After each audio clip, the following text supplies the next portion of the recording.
All right. Well, welcome everyone. Thank you all so much for being here. My name is Zach Sadiq. I am the Disability Systems Navigation Coordinator over at the ARC of King County. I'm autistic. I'm a social worker, a community organizer, and activist. And I am just again, so glad to see so many people here. One of the missions, the overall goal of the ARC of King County is to further the civil rights movement for all people with intellectual or developmental disabilities, so we can be thrived as equal, valued, and active members of the community. And oftentimes, those of us who have disabilities can tell you that that does not always happen. We are not always seen as equal members of the community. And for autistic folks, especially those who might have an intellectual disability or be non-speaking, oftentimes their own personhood and autonomy is not necessarily seen as important. And so in terms of like looking at, frameworks and principles we can follow to end some of that harm. One of, the best movements I work under is the disability justice movement. And the disability justice movement does not see disability only as a single issue. It looks at, the person's whole life, all of their identities, whether they be, you know, whether they have a physical disability, an intellectual disability, whether they be black, white, or brown. And, it looks at, in addition to like the interpersonal things that have happened to you to, create oppressive circumstances, like what are the systemic roots of, these oppressive circumstances, and how can these systemic roots be changed. What disability justice really improved on from the disability rights movement is its focus on intersectionality, and also its focus on leadership of the most impacted.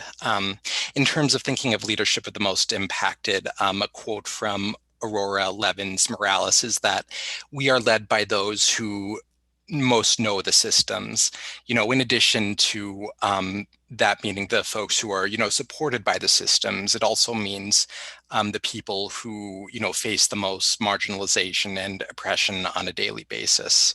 And so, thinking back to, non-speaking autistic folks, oftentimes, the fact that they are non-speaking is used as justification to remove their autonomy and personhood, and for the right of other people to speak for them and decide what's best for them. And recently, over the past several years, there have been many non-speaking autistic activists who are really starting to challenge that dominant paradigm and belief. And in terms of thinking of like leadership of the most impacted, like they are the ones who really need to be listened to. They're the ones who need to be telling the stories to, really create important systemic reform. And, so much of that can happen through events like this. So, that's why I'm so glad to see so many people here. And the fact that we had over 500 people register in less than a week is just really, really amazing.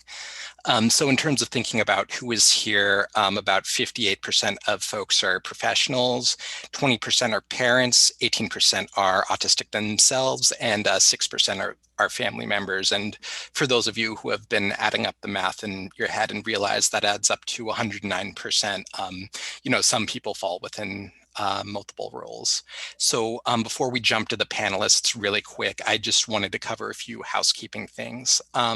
So the panelists are going to go through questions that were synthesized from what we received from the audience, and they'll be doing that from now to about 8:10.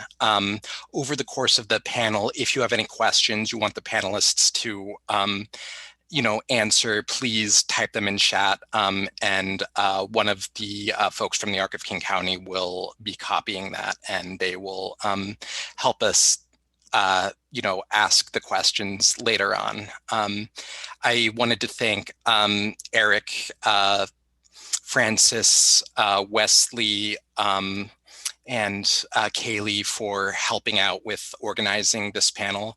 I wanted to thank Kate for providing the volunteer closed captioning. For those of you who need captioning, you can just click the live transcript button on the very bottom of the Zoom panel, and you will see words appear on your screen. That is what the people are saying. And then let's see what else. If you're having any technical problems and need assistance with that, please send a message to Wesley. Wesley, can you unmute and like wave so people will know it's you? Hi, that's me, your tech person. Okay, cool. Hi, Wesley. Thank you so much for being our tech person. Cool. All right. Well, I guess now is as good as any time to begin. So I just wanted to say welcome to all of the panelists. They are going to introduce themselves in the first question, which is, tell us about yourself. What are the kinds of things you do? And she will introduce herself. Hello, Celeste. Hi, I'm Celeste Peña. I'm an autistic self-advocate, and I'm a mother. So my son is non-speaking. He's going to be 5 this year. And my husband and I are what some would call unreliably selective mutism, unreliably speaking. But most of the time, I'm okay. Sometimes it depends on how overwhelmed we are.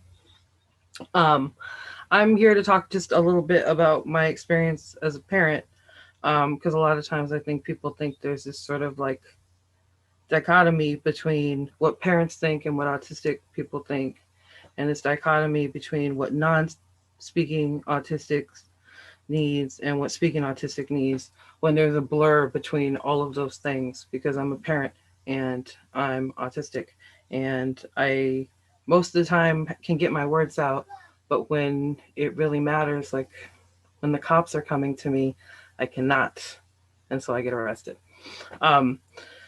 So I'm here to talk mostly about my experiences as a mom, mostly just as to be here in awe of Grant and DJ, and to think it's awesome just to be on a panel with them. That is all, I think, for the introduction. Thank you. Awesome. Thank you, Celeste. And I'm sure they're thinking it's also awesome to be on a panel with you as well. I think your point about sort of like the autistic experience being fluid is a really important one. So many times, like autistic people are just put in these little boxes, like high functioning or low functioning, like speaking, non-speaking. And, just with the stress and, like experiences with autistic burnout, for example, or, just sort of like the mental exhaustion that comes from, masking, like oftentimes, yeah, I do go nonverbal in my own life as well. And people don't necessarily realize that. And I think it has such a huge impact on like how the systems are developed and delivered, and who's seen as like deserving of supports and who's seen as deserving of, autonomy and the right to make their own choices. So, thinking about those frames, we'll jump to the next question. And it's, how do you feel about the way that autism is talked about and framed in the world? How do you feel about the high functioning / low functioning, or, mild, severe, or like spicy dichotomies? And how has it impacted you in your own life personally? Or, for you, Celeste, like how has it impacted your son as well? Some of this stuff, to be honest, was things that even I thought before I had a child, and before he was the first person I knew who was non-speaking. Because autistics even we ourselves will stay cliquey and just be with who we know. So it's a lot of things that I didn't even fully understand. I thought that autism spectrum did mean low and high functioning. I thought it meant that some people are more or less. It wasn't until I married someone who was autistic and now we have an autistic child that I realized that no, we are all very autistic. It just presents in such different ways. For me, I can't regulate my emotions. I can't tell when I have to go to the bathroom. I don't know when I'm hungry.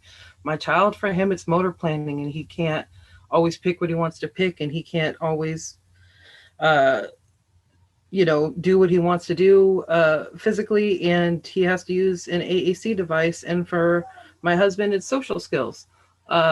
So because of those things, I can't hold a job. So people will say that I'm high functioning because here I'm talking to you, but I can't get hired. I can't hold a job. I can't keep a job. I can't get promoted. I can't go more than 2 days without a meltdown.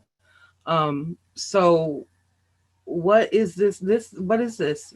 Like, it almost seems like like I said, a false dichotomy that really just has to do with, well, what do you look to me for 5 seconds? Like, if I just look at you really quick, what does it seem like you can do? And that is just so wrong, because I can't do a lot of the things that people expect me to do, and my son can do so many more things than people expect him to be able to do. And it's one of those things too where it's like a lot of people look at my son and see that he's disabled because he's little, and they see that he's acting different. But as he gets older, as a young boy of color, it starts to look different too, where at some point they just think that he's on drugs, or that he's acting crazy, or that he's acting violent, and that they need to call the police on him, and he can't tell them anything different. He can't, unless they want to take the time for him to spell it out on his AAC device, which at this young age he can't do yet. It's just a lot. It's something that literally is killing us.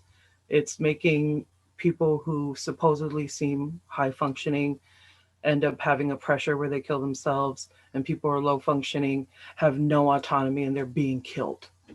People are restraining them or calling the cops on them or doing it. It's just killing us, having these false ideas and labels. Yeah, it's absolutely true. Thinking about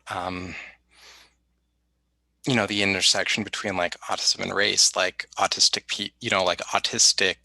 students of color in special ed are so much more likely to be like suspended or like sent to jail through this, special education through prison pipeline. And yeah, you're right. It's absolutely deadly in so many ways that these labels and, like false dichotomies are put on us. And yeah, one of the hardest things about, advocacy is getting people to move past their defensiveness and realize this. Yeah, but I'm so glad y'all are here speaking the truth, talking about this. So thank you. Yeah, and I want to point out something that Jen St. Cyr said in the comments. I feel like functioning labels essentially mean how inconvenient is my autism to the neurotypicals. And yeah, that's absolutely real. I think high functioning / low functioning is really just an indicator of like how much does your autism inconvenience like me as a non-disabled person. So yeah. Thank you all for saying what you've said so far. This has been great. So the next question we have is, how has the framing and societal of perceptions impacted the services you have received in your life? Do you feel like there's any services or opportunities you did not get because of, these framings? Isn't it happening for, many autistic folks right now? So thank you. Celeste, what are you thinking right now? I guess the only thing that I would add is that the framing and the societal perception of autism sort of dictates the way that services are distributed. Because, like my son, when we apply for DDA, we're always encouraged to explain him as having the most deficits. If he can ever pee in the toilet, don't tell DDA that. He never pees in the toilet. If he ever makes a babbling sound, don't tell DDA that. Just make it so that he has the most deficits possible so that you get the most services possible. School's set up the same way. So it's sort of like we have to play in an oppression Olympics with our kids to get them any sort of services, which puts parents in the mindset that this is who my kid is. This is all they can do. This is it. They think that because they need the services, they are only these deficits. They can't see that because they need these services, they will then have these strengths. Instead of it's just not set up to put us in that mindset. And that's all tied together and just the way the perceptions are. Yeah. Definitely, that's so real. And then even thinking about, like getting diagnosed with autism, for example, like essentially, the DSM is very deficit-based. And, for many of us, like we're spending so much time like masking our autistic traits and symptoms that like if we were to do that, when, getting evaluated as adults, like we wouldn't get those services, in much part because like the diagnostic criteria assumes that like, like it assigns essentially like not a binary, but like level 1, 2, and 3, and assumes like it's not really going to be, someone wouldn't be moving between those different levels. And then, thinking about having to get services from DDA, like that must be like such a demeaning process to, have to, make yourself seem as incapable as possible. And in many ways, like that's something that the state then uses to justify like the lack of, personhood and autonomy and, self-directed supports that are available to autistic people. So yeah, it's definitely an interesting thought there. Yeah, well, thank you all so much. So the next question we have, and it's a long one, so bear with me. If an autistic person is not able to speak with their mouth parts, it's often assumed that it means they're not able to think or to understand the world around them and make decisions for themselves. Yet several of you are capable of communicating in ways other than speaking. And so what I'm wondering is like, what's happened that makes you capable of doing so? Or, why is that when, like so many other autistic people are thought of as not being able to do so? Is it like a matter of the environment you've, existed in and the supports you've been able to receive? Is it something to do with biology? And, thinking about something, Kedar wrote, where he was in a classroom, teachers couldn't understand him and, he couldn't communicate in a way the teachers could understand. He looked around and saw, many other autistic people in the classroom going through the same experience. And so I'm also wondering, like, is that, do you see other like non-speaking autistic people going through that? Does that make sense? Celeste, I know we've spoken about this before a little, and I know you'll have a lot of good things to say. Yeah, basically just that we live in, oralism is a real thing. We live in a society that says that mouth words are more important than any other way of speaking. It's not just, kids like mine. It's also like there's deaf kids out there who are denied sign language because people think that they need to read lips and they need to learn how to vocalize because that's more important. That's how they'll be successful. I also grew up on the border with parents who spoke Spanish, grandparents who spoke absolutely no English. So it's something where if you're just not speaking in the way that the dominant people around you are speaking, they assume that you don't understand anything at all. Like a lot of people, my grandparents didn't speak any English, so people just didn't assume that they also didn't understand any English. And would also assume because they didn't understand any English, that they didn't understand anything. It's something that just happens in the society to all kinds of people, that if you are not speaking, and not just speaking English, but speaking English with the proper grammar, the proper cadence, and in a way that makes people feel very comfortable, then they're just going to shut you down. And they'll always say that it's for your benefit, that it's because that's, otherwise how will you be successful if you can't do what could possibly be painful? Like in a lot of ways, it is very tiring. It's something that you don't understand unless you deal with. Maybe if you speak more than one language, if you've ever had to translate something that isn't your natural language, think about the mental energy that takes. Could you do that all day? Could you always perform at your best? Like, there's a reason that humans don't run everywhere, because it's exhausting. We can't always do the thing that's the hardest to do. And that's something that people expect of autistics all the time. Non-speaking autistics, you have to always use your AAC device. You can't use gestures, even though everyone else in the world uses gestures. Everyone else does it, but AAC users, you have to say it on your talker. And then it's just one of those things that has, in the end, comes down to like us being a white supremacist, ableist, crappy society that thinks that one way is better than other ways.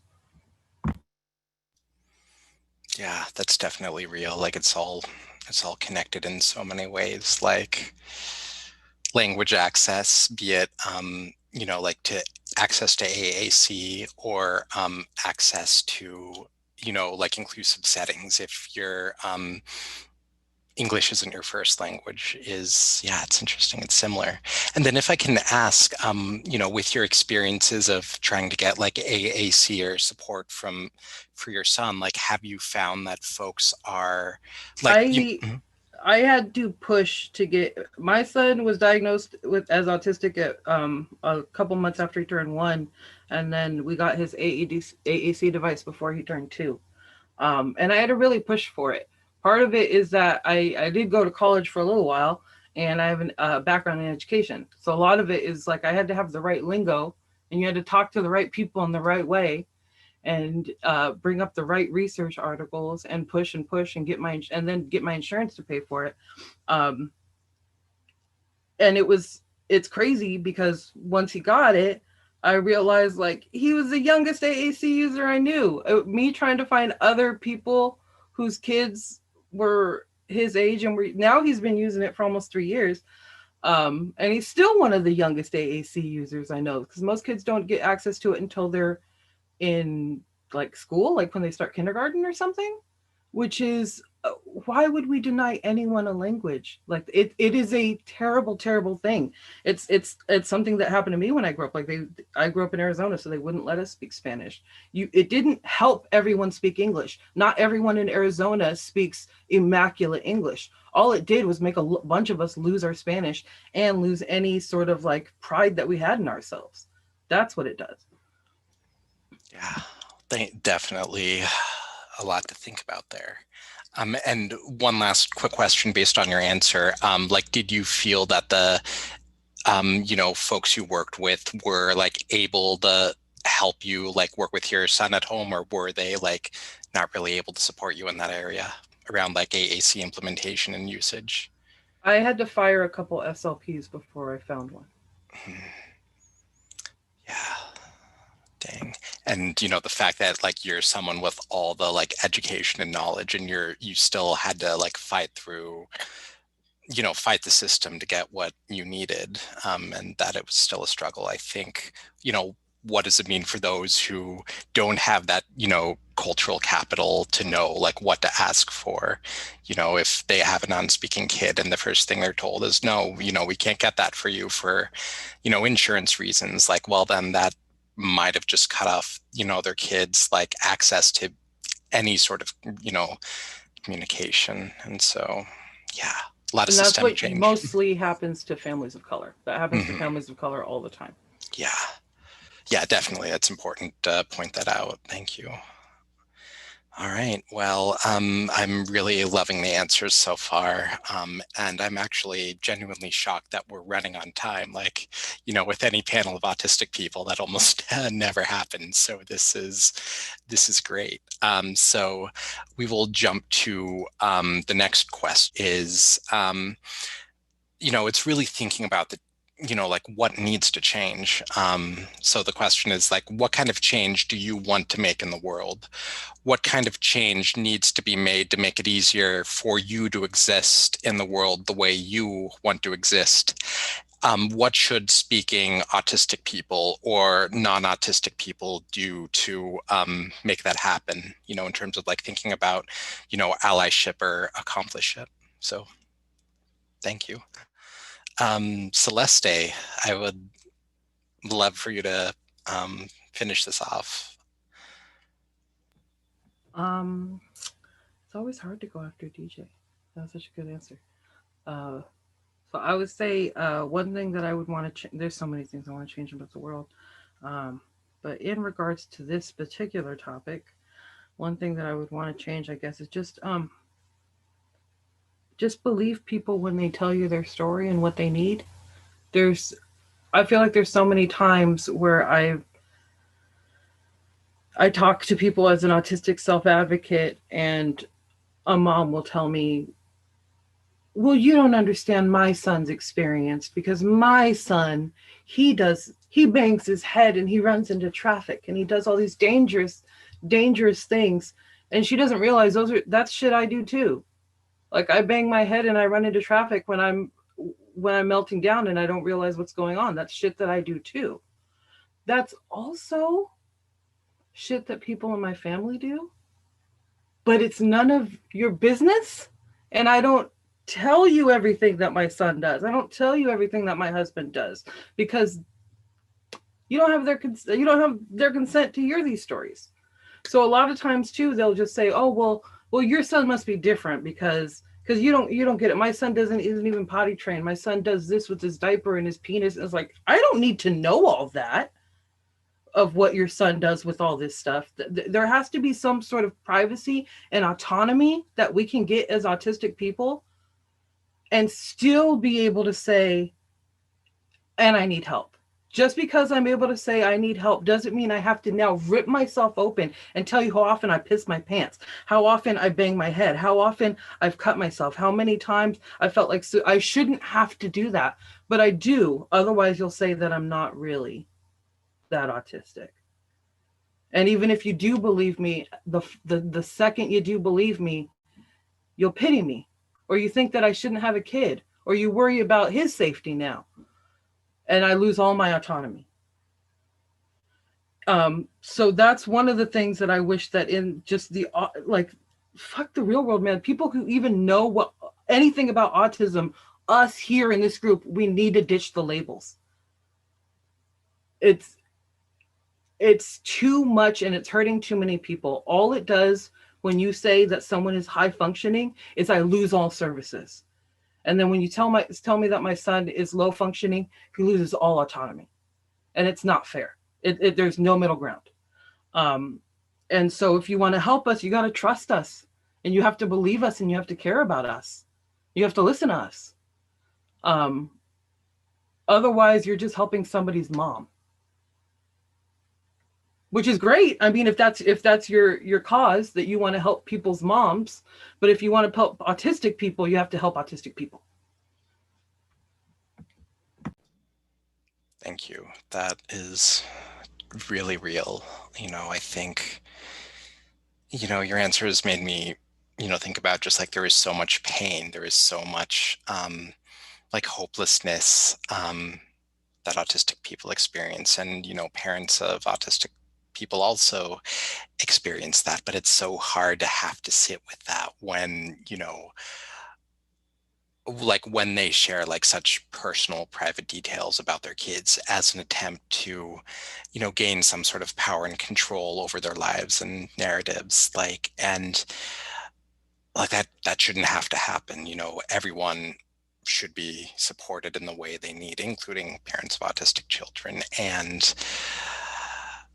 it's still so hard to see see what people say about their children sometimes. And, what's even like the bigger tragedy is like thinking about, it's not for the way I view it, it's not really their kid who's causing all of that pain and tragedy and harm. It's the fact that, like, hey, take Washington State, for example. We fund developmental disability services like 42nd out of 50th per capita. Like, that's really where the problem is. It's the fact that, like, your state hasn't provided you the support you need when you're in crisis situations. So you have to like go back and like describe all of the really like deficit-based situations you run into as a parent. And, when you have that grief that hasn't been addressed, like it's so easy to get wrapped up. So I think, there's really a lot that needs to change, and I could go down that rabbit hole, but I also want to allow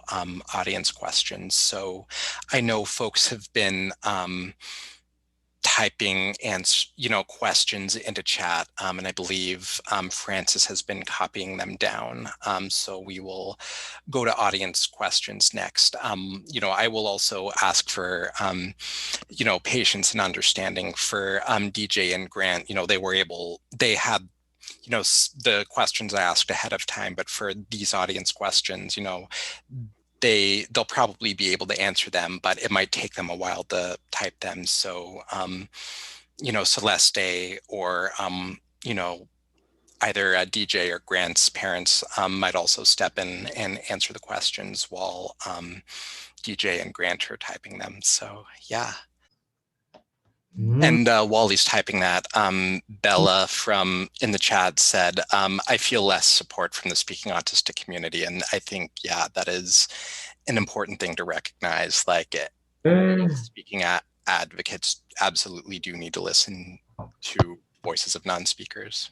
Also, Celeste, if you have anything you want to say, I know you'll have some thoughts as well. I would say no, not at all. There's still there's still Asperger's supremacists in the autism community. So the speaking autistic community doesn't fully support the speaking autistic community, let alone the non-speaking. It's not there like you would think, right? But it's not there the way I wish it would be.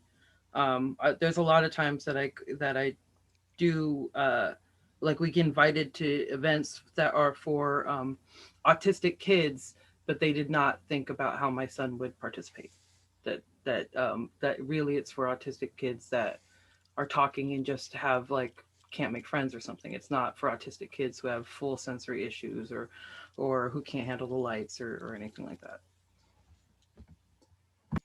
Yeah, thank you. And one thing I've noticed in my own activism is that we as speaking autistic people, like we really have to make a conscious effort to uplift the voices of, non-speaking autistic advocates, especially when, we are given access to some of the decision-making places. And that doesn't always happen.